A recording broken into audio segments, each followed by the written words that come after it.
Hello and welcome back to my blog, part 11 of the practice of autosuggestion by the method of Emile Coue, section 3, the practice of autosuggestion, chapter 8, particular suggestions, part 3, and the conclusion of chapter 8.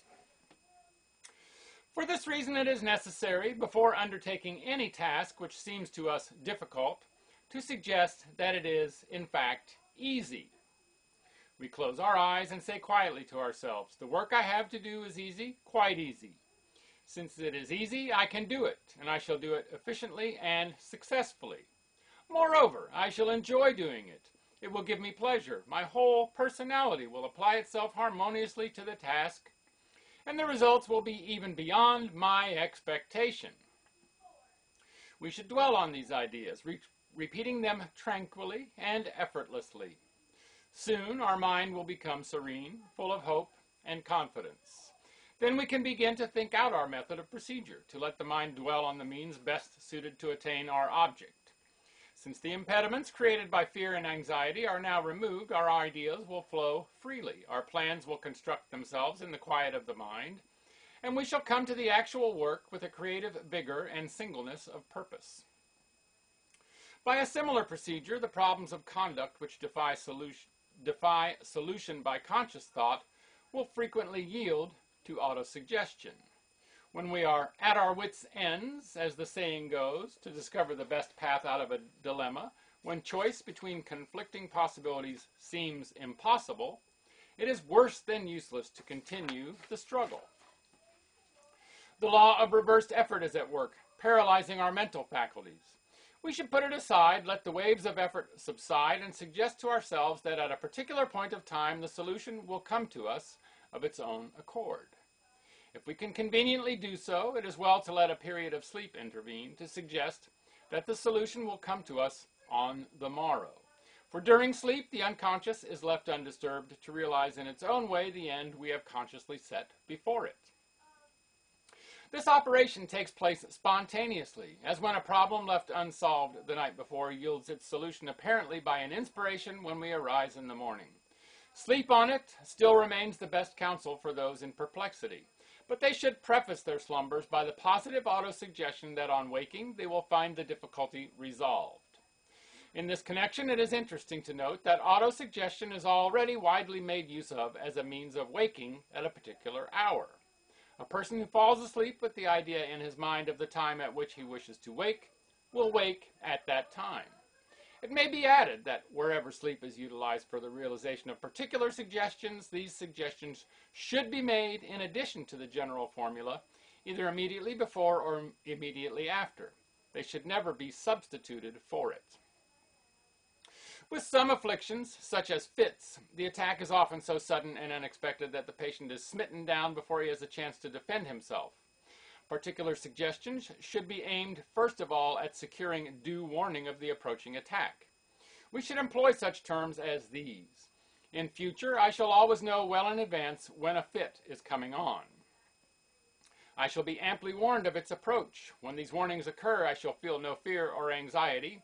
I shall be quite confident of my power to avert it. As soon as the warning comes, as it will come quite unmistakably, the sufferer should isolate himself and use a particular suggestion to prevent the fit from developing. He should first suggest calm and self-control, then affirm repeatedly, but of course without effort, that the normal state of health is reasserting itself, that the mind is fully under control, and that nothing can disturb its balance. All sudden paroxysms liable to take us unexpectedly should be treated by the same method, which in Coue's experience has amply justified itself.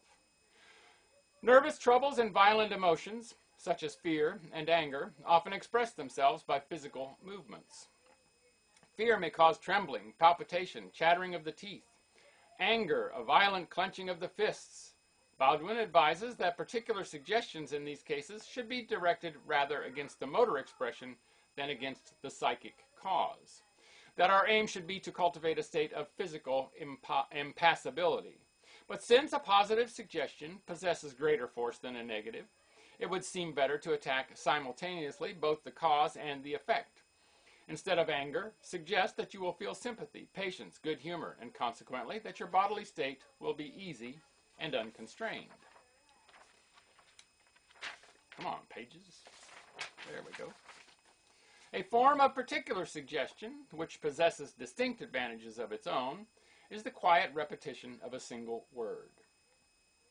If your mind is distracted and confused, sit down, close your eyes, and murmur slowly and reflectively the single word, calm. Say it reverently, drawing it out to its full length and pausing after each repetition.